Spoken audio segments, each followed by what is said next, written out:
أعزائي أعضاء والت ديزني المصرية العربية والت ديزني ايجيبشن عربيك، عشاق ديزني في العالم العربي والعالم، بنرحب بكم والجزء الثاني من الحلقة الأخيرة من برنامجكم دردشة في ديزني مصر.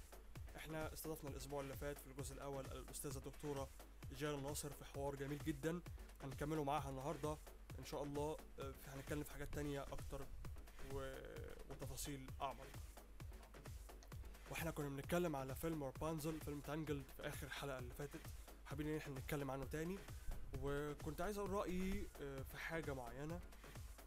بصراحه انا يعني انا عن نفسي مش هقول بس انا يتفق معايا ناس كتير ان الدور ما كانش هينفع غير على الاخر، لانه اضاف روح شبابيه كده حلوه كنا مفتقدينها في السنوات اللي فاتت. بالظبط. وبعدين ما ننساش الكلام اللي كاتبه عمرو. طبعا عمرو كاتب افيهات فظيعه، يعني انا بجد اول مره اتفرج على الفيلم ده كنت هموت اروح من الضحك. طبعا لا، عامل حاجات قويه جدا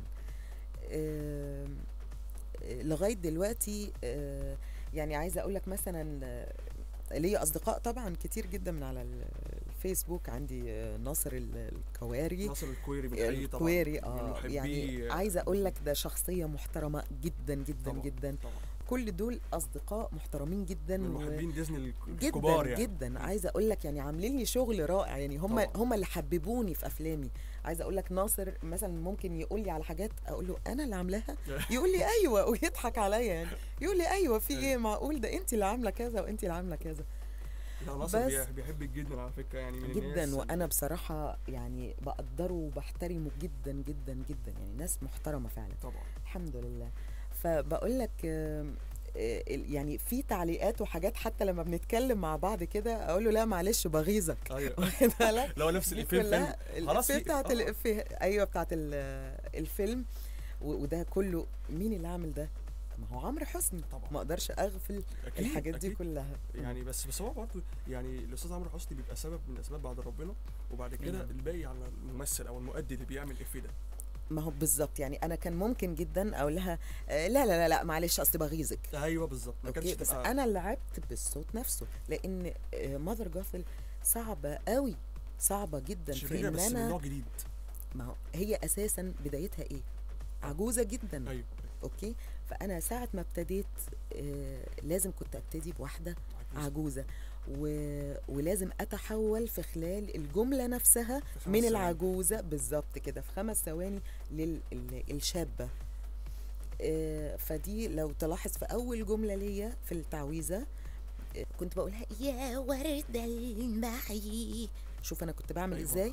اوكي عجوزه خلي القوه تبان، يرجع اللي كان، يرجع اللي ضاع زمان، ضاع من زمان. واروح فاتحه مان دي عشان دي خلاص بقى هي دي خلاص شابة. الصوره هنا ابتدت بقت واحده شابه، فلازم اصدقها مع الصوره الاقي الصوت اختلف عشان هي يعني طبيعي، تدرج طبيعي بالظبط. ودي عملتها من غير نفس، انا واخده التعويذه دي في نفس واحد او في تيك واحد. يعني على اساس ان انا ما افصلش، دي حاجه برضو مش سهله بالظبط كده. ما لازم الواحد يبقى متمكن وفاهم هو بيعمل ايه. بعد كده لما جيت بقى ان انا اكمل بقيه الشخصيه، فكان لازم بقى ابتدي اعمل الصوت ده. أيوة. ان انا واحده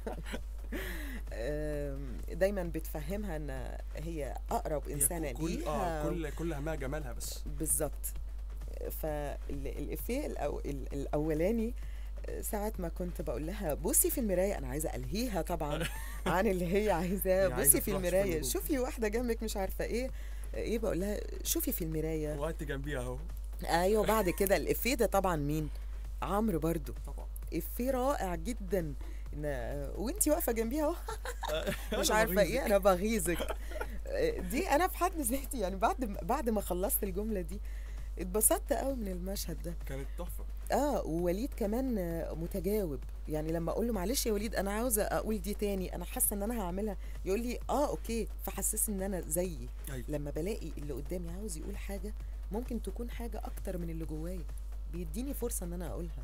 وليد حماد من مخرجين الشباب اللي كان على فكره مريح جدا في الشغل وعبقري قوي. هو ده يعتبر من اول افلامه. حاجه غريبه، مريح جدا. اصل ممكن في مخرج تندم ان انت اشتغلت معاه. مخرج بتحصل تقول مش عايزه اشتغل معاه تاني. مخرج تاني الله انت كنت فين. وليد بقى من الله انت كنت فين. هو بسم الله ما شاء الله، يعني هو يعني برضو انا بتكلم برضو ارجع اقول لحضرتك نقطه الروح الشبابيه. ايوه الفيلم كان مختلف تماما، يعني كاخراج وحتى يعني مرورا برضو بعلاء خالد وكده، يعني هو اخراجه برضو فيه لمسه برضو، يعني عمل قريب جدا للتلقائيه والطبيعيه في ارتياح في الشغل، حتى وانت بتشتغل معاه مستريح مش متوتر. بالظبط. احنا نتمنى ان هو يعمل لنا حاجات بقى تانية ان شاء الله. بالظبط كده ان شاء الله باذن الله هيحصل. لسه عودك اخضر قريفه، عارفه انت ليه في البرج ده عايشه؟ هقولك عشان فوق في امان كتير، قلبي حس انك في يوم هتقولي عايزه اسيب العشا اصلي زهقت، كل شيء بوقت. لكن هسي يا بنت ده انا يا ما شفت، انا يا ما شفت، اسمعي كلامي العالم ده خطير ومخيف، انا يا ما عشت من وقت للتاني لازم يحصل شيء عنيف، قطاعين طرق تعابين مسمومة في البحر والبر وطاعون شر، كمان حشرات عماليق ناس ليهم انياب، وكفاية خلاص قطعتي قلبي، هاخدك بحنان في حضني يا حلوة للأمان مهما كان، أنا هحميكي أنا هفديكي، أنا يا ما شفت أنا يا ما شفت، صدقي يا مامتي لوحدك ما تعمريش، حفي عليكي خفت تغرقي وتقعي وحوش تاكلك في ما فيش، بريئة كتير ساذجة بعبالها هبلة وعندها خبلان ودون تفكير متقندلة في حالها، خدي كلامي يا نانوستي ماما عارفة كتير بتحبك يا حلوة وتطلب من أحلى البنات،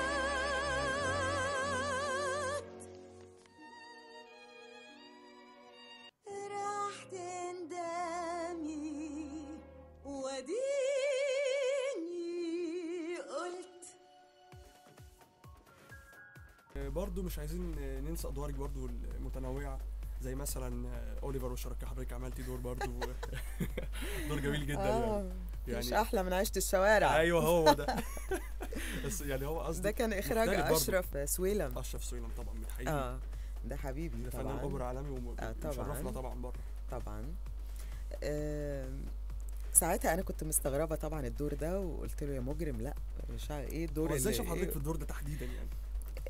لا هو مش شافني في الدور، هو اللي حصل ان برضو عائشة سليم كان في يعني بيحصل كاستنج للفيلم لسه وكده، فكلموني وقالوا لي تعالي اعملي الدور ده، ففضلت اشوفه مرة واتنين وبعد كده خلاص بقيت انا يعني خلاص اتقابلت انا واشرف بقى في الاستوديو خلاص وانا بسجل يعني. طبعا كنا بنفضل نضحك كتير طبعا كتير، وانا واشرف اساسا اصدقاء وزمايل في الاوبرا واصدقاء في الحياه عامه. تمام. فكان كل افيه ما بيعديش علينا كده كل جمله يقول لي لا بصي يا جيجي انا عاوزك الحته دي، اقول له يعني مش كفايه عماله اقول على نفسي كلبة شوارع وكفايه يعني بهدلتوني كفايه. فكنا بنضحك كتير في الحاجات دي. كان حتى طريقه حضرتك كان فيها برضو خفه كده كوميدي رهيبه يعني يعني واحده صدقت نفسها ان هي كلبه يعني لا ابدا يعني هو الدور نفسه كان حلو قوي والفيلم كان تحفه يعني. كان ظريف قوي. برضو على سيره الافيهات من فيلم تانجلد، الاستاذ محمود عامر برضو كان عامل افيهات دي، يعني حضرتك لو سالتي اي حد شاف الفيلم هيقول لك على الافيه ده، اللي هو الافيه بتاع مسكتوني، الافيه بتاع قدامي ازازه طويله. ايوه دي بجد من الافيهات يعني الاستاذ عمرو حسني طبعا يعني طبعا. لا كانت لذيذه قوي قوي، حتى حاجات ادت حياه للفيلم. الفيلم طول الوقت انت مشتاق وبتحس ان هو بيخلص بسرعه من كتر ما انت معجب بيه ومنسجم معاه. وفي كمان هانشباك. انا كنت لسه جاي حضرتك في احدى نوتردام، عايزين نعرف الموضوع كان في جهد، الاغاني كانت صعبه مش سهله طبعا. حضرتك جبتي فيه برضو عزت ابو عوف، الفنان الكبير عزت ابو عوف. طبعا ده غنى احلى غنى، هو نفسه ما كانش مصدق، يقول لي انا غنيت ده. عزت على فكره يعني الاستاذ عزت طبعا دكتور عزت ابو عوف. شخصيه محترمه جدا وفنان قوي قوي قوي، وقد ايه بقى يعني بيحترم وقته، يحترم فنه، يحترم كل معلومه. وانا كنت صغيره ساعتها تمام. يعني ممكن كنت اقول له اي حاجه يقول لي اموريني اللي انت عاوزاه، لو عايزاني افضل معاكي لغايه تاني يوم اللي انت عاوزاه انا هعمله كانش عنده لك. مشكله خالص خالص خالص، انسان عظيم وفنان راقي بالفعل. كل ملحوظه كنت بقولها كانت بتنفذ وزي ما انا عاوزاها بالظبط بالظبط الحقيقه. فعمل الدور هو كان مبهور بيه. هو الاغنيه دي تحديدا كانت اللي هي غفرانك يا رب دي، غفرانك يا رب دي بتخليه جسمي اشعر لما اسمعها. ايوه يعني ايوه حقيقه ايوه يعني. طبعا طبعا. والدور نفسه كان حلو، اللي هو دور الشرير في دول. غفرانك يا ربي انت عارفني من زمان، كل رضا وتقى ونقاء. غفرانك يا ربي انا قلبي طاهر كله ايمان، اتطهر من السوقية والغواء. ليه بس يا ربي ليه صورتها ما بتسيبنيش، ليه ساكنني عيونها لأيدي النار. حاسسها شايفها والشمس في ليل شعرها بتعيش، وتنور جوا طلوعي تاخدني النار.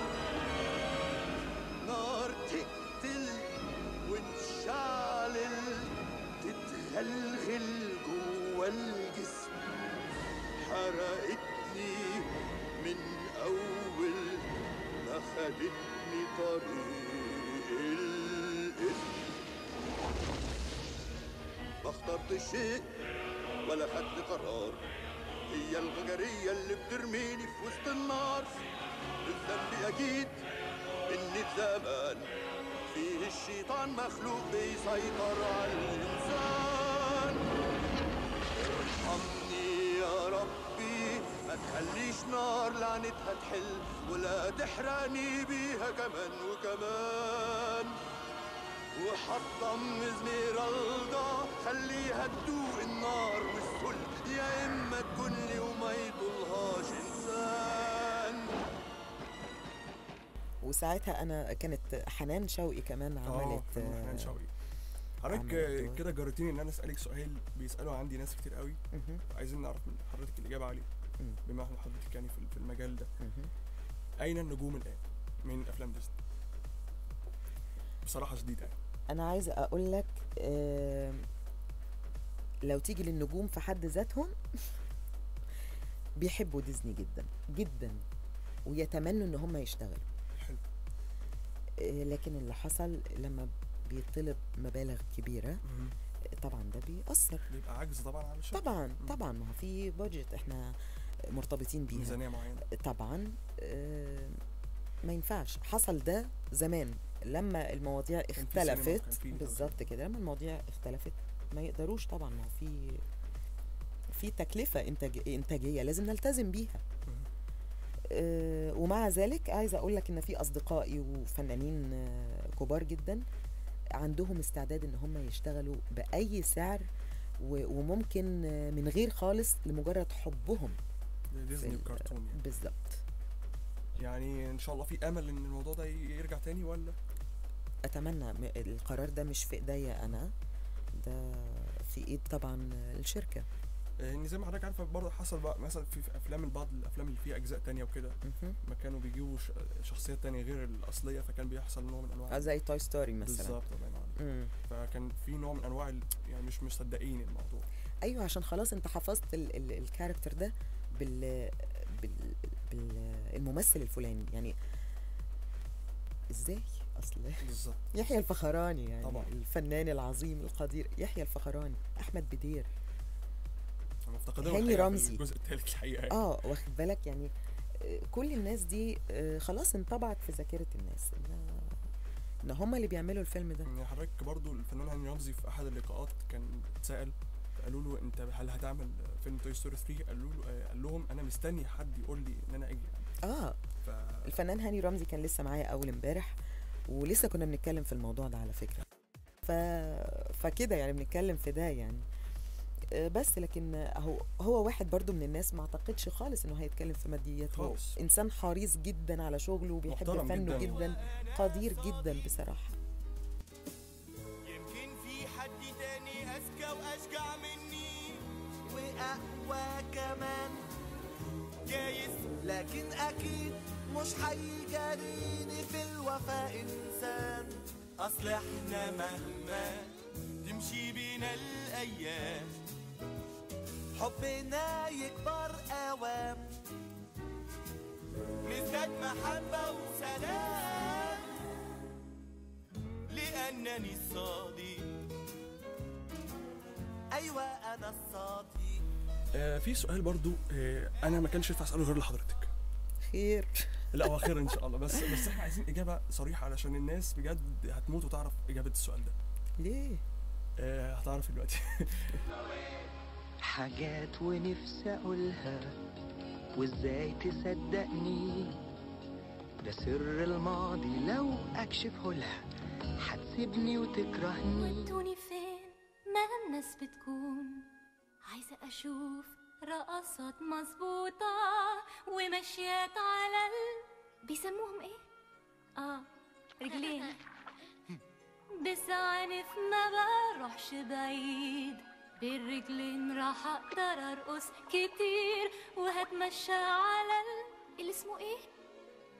رصيف، وفوق في جاري وما في الشمس قاعدين بطول اليوم. يا ريت اقدر اخرج برا فوق في الدنيا، تشوف رويلا من النظرة الأولى، تقول شيطان تتقلب غولة، بص في عينيها الخطر فيها، ساعتها راح تفهم الفولة.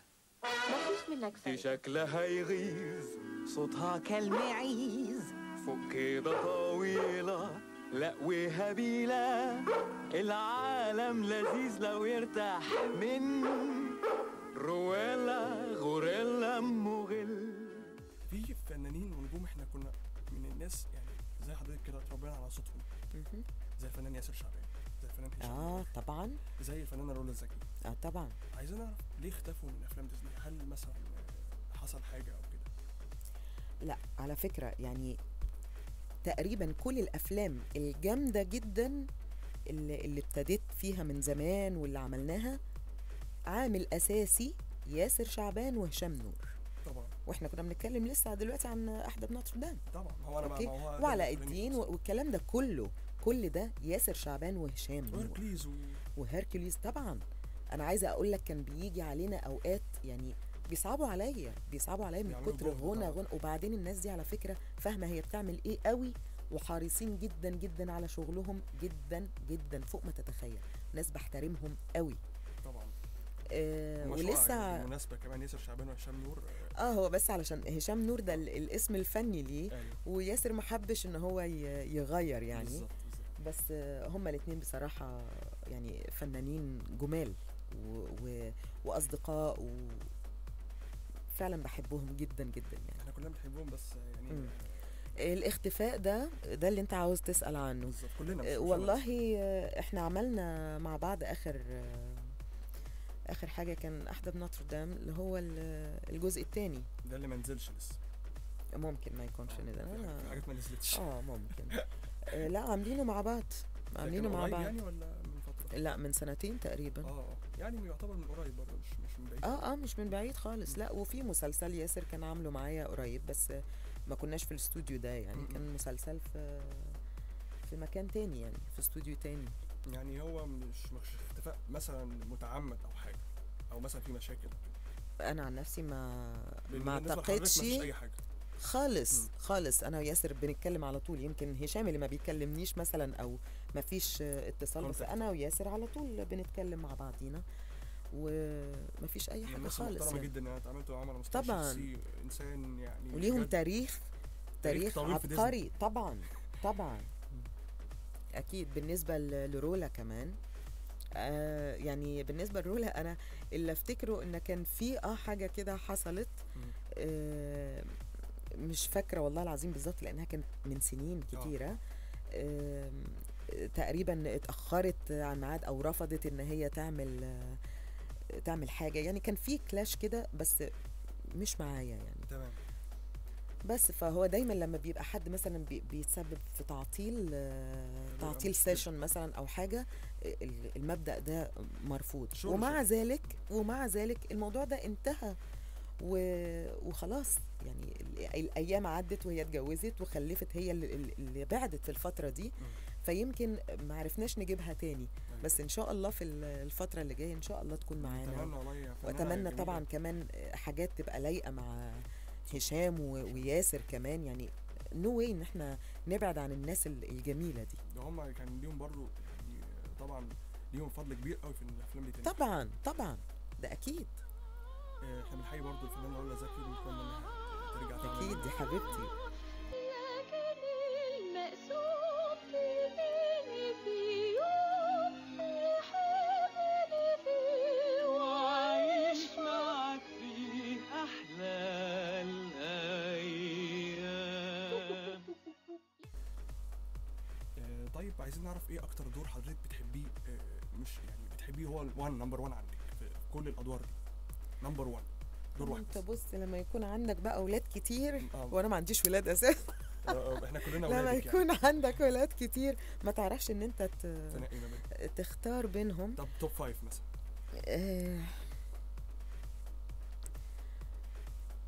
بحب قوي الدور طبعا بوكاهونتس طبعا، ده اكيد نمبر 1 مادر جافر، تخيل طبعا جدا ده المفروض يبقى نمبر 1.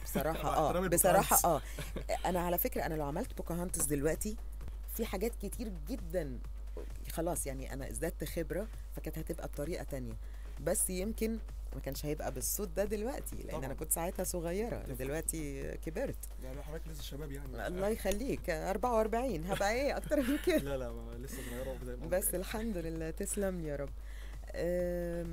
فبوكاهونتس طبعا، مادر جاثل، في الدور اللي عملته في هركوليز، دور الغنى لو كان في جايزه للعباطه كمان. دي قويه قوي معايا طبعا. الاستاذ امين حداد اللي عمل بالظبط. في ايه كمان؟ وطبعا ماما اودي في الاميره والضفدع. ناير هو المخرج، بس حضرتك عملت دور بس برضه بسيط كده. عملت ماما اودي بس. الغنى التمثيل كانت عاملاه الاستاذه سهير طبعا، الفنانه سهير البدراوي، وبنوجه لها تحيه. بس يعني الغريب ان حضرتك كنت عامله الاداء حتى كان مختلف تماما، يعني اداء الصوت، يعني حضرتك جبتي طبقه غريبه جدا، فهنسمعها دلوقتي ونرجع تاني. ابن مين ما يخصناش، شكلك ده ما يسواش، او لو ايديك مطروزه بالصيغه ما يهمناش. مش هنسال جيت منين ولا حتى نسال صوتك ايه، ده وده ودي وده انا جم من سنين، هم عارفين طلباتهم ايه، انا عارفين عاوزين ايه، قلت لهم وهقول لك اللي محتاجينه ايه. فكر فيه معنى حياتك، هتجيب المفيد، فكر فيه معنى حياتك، السعد مش بعيد، لما تعرف انت مين هتعرف محتاج ايه، والدنيا تحتاج اكيد. دور وشوف، دور وشوف، طلعنا غني وامور، اصل الاب هوساه، مش ده اللي هيسعدك، كنت فرحت زمان معاه. لا، اصل المال غدار، اصل المال خوان، ركز احسن في اللي فيه وابدا تاني من جديد. فكر فيه معنى حياتك، السعد معاك اهو، فكر فيه معنى حياتك، واللي قوي حد معاده معرفش هتلقى ايه، يمكن حب تتمنى تعيش فيه. فكر وركز وانت تقول يا حلوة. طيب عايزين نعرف اخر اخبار حضرتك جايه، او مثلا الاخبار مثلا حاليا مع ديزني، هل في حاجه مثلا خلصتيها او كده هو مسلسل جيك، تمام وسلمت خلاص فيلم ويني، تمام. دول اخر حاجه. في مثلا يعني حاجات تانية لسه ان شاء الله ولا لسه يعني؟ ان شاء الله في فادي وفارس بقى، ده بس لسه ما وصلنيش، فعشان كده مش عارفه. ده مسلسل طبعا بيجي ما انا لا، ما انا بعمله اوريدي يعني، كل فتره بيجي لي الحلقات بتاعته وتمام. عايزين بقى حضرتك توجهي كلمه لمحبينك في والت ديزني المصريه العربيه، محبين وفانز ديزني، حضرتك تقول لهم ايه؟ اقول لهم اولا انا بحبكم جدا جدا، وقد ايه بكون سعيده لما بلاقي التعليقات بتاعتكم بناءه فعلا، وبهتم بيها، مش باخدها كده على الهامش، لا بهتم بيها جدا، وبحس ان انا ما تعبتش، التعب كله بيروح اول ما بلاقي ان في تقدير فعلا، والناس دي بتحبني لشخصي فعلا، وبتقدر المجهود اللي انا عاملاه. انتوا بتحسسوني يا جماعه ان انا نجمه كبيره جدا. حضرتك نجمه طبعا، نجمه حقيقيه يعني، مش انصاف النجوم اللي احنا بنشوفهم. ربنا يكرمكم يا رب، يعني. ربنا يخليكم يا رب. مجامله حضرتك عارفه. الله يخليك يا محمد. فانا بس بحبكم وبشكركم جدا، واتمنى دايما ان احنا نكون في تواصل كده. نتمنى ان حضرتك تشاركينا دايما اكيد، وهتلاقوني انا مديالكم الانطباع بقى كده اول باول. برضو في ناس معينه سالت قبل ما انسى، الناس عايزه مثلا تعمل فويس تيست في تبع افلام ديزني مثلا، حضرتك تقول لهم يعملوا ايه بالظبط، وايه المكان اللي ممكن يروحوا؟ ابدا، هي الشركه مصريه ميديا، وطبعا المسؤوله عن الجزء بتاع الخاص بديزني الاستاذه عائشه سليم، هي بتحدد مرتين في السنه فويس تيست، لان ما ينفعش طول ما احنا شغالين في فويس تيست، نو واي.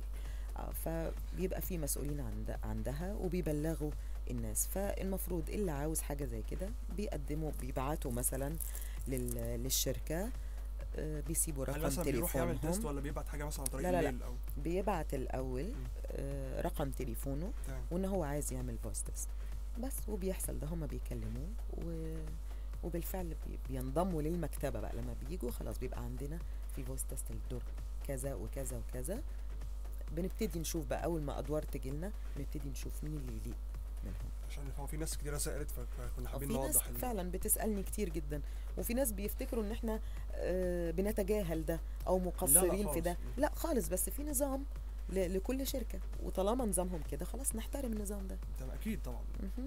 عامة احنا بنشكر وقت حضرتك جدا، ميرسي. وما تصوريش الناس هتبقى مبسوطه قد ايه انها سمعت الحوار ده، ان هم قربوا منك اكتر وعرفوا مين هي دكتوره جيهان ناصر. ربنا يخليك. وانا بجد بشكرك جدا جدا على مستوى الشخصي، ربنا يخليك، انا من اشد معجبينك. تسلم يا حبيبي، ونتمنى يا رب في نجاح دائم، وانك تبقى دايما تحفينا كده لغايه يعني عمر طويل ان شاء الله. ربنا يخليك يا رب. تسلم يا محمد، ميرسي جدا ليك. ربنا يخليك.